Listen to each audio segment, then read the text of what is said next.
Jet Airways एक बार फिर उड़ान भर सकती है। एक बार फिर आपको जेट एयरवेज की विमान आसमान में उड़ते दिखाई देंगे।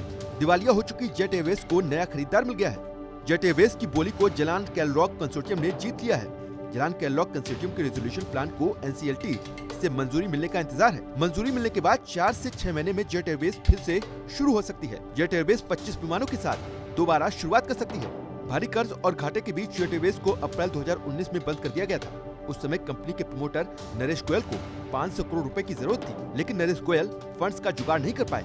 कंपनी के पास कर्मचारियों की सैलरी और दूसरे खर्च चलाने तक के पैसे नहीं बचे थे। अंत में जेट एयरवेज के ऑपरेशन को बंद करना पड़ा था। जेट एयरवेज बंद होने के बाद इसके करीब 17,000 कर्मचारी सड़कों पर आ गए थे। इसके बाद जेट एयरवेज को कर्ज देने वाले बैंकों के कंसोर्टियम ने नरेश गोयल को कंपनी के बोर्ड से हटा दिया था। जेट एयरवेज देश की पहली प्राइवेट एयरलाइंस कंपनी थी। समय के साथ साथ जेट एयरवेज की धाक एविएशन सेक्टर में जमती चली गई। 1993 में सिर्फ 4 बोइंग 737 विमानों से शुरुआत हुई। 2012 आते आते सबसे बड़ी विमान कंपनी बन गई। जेट एयरवेज ने एयर इंडिया को पीछे छोड़ दिया था। जेट एयरवेज ने मिडिल क्लास की हवा में सफर करने के सपने को साकार करके दिखाया था। जेट वाले नरेश गोयल ने ही सबसे पहले हवाई चप्पल वाले को हवाई सफर कराया था। यही वजह थी कि जेट देशवासियों की पसंदीदा एयरलाइंस बन गई। 124 एयरक्राफ्ट, 650 उड़ानें, 400 डिपार्चर स्लॉट जेट एयरवेज के पास थे।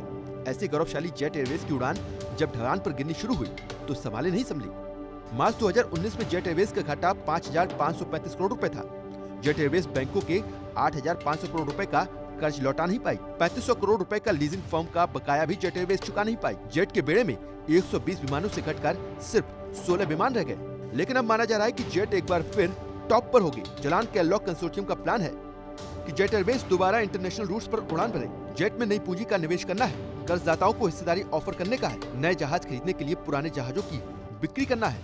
मतलब साफ है कि जलान कैलरॉक कंसोर्टियम जेट एयरवेज को नया जीवन देना चाहता है। जेट को फिर से उड़ान सेवा शुरू करने के लिए बड़ी संख्या में नई नियुक्तियां करनी होंगी, जो कोरोना काल के बाद सुस्त पड़े जॉब मार्केट में तेजी लाने का काम करेगा।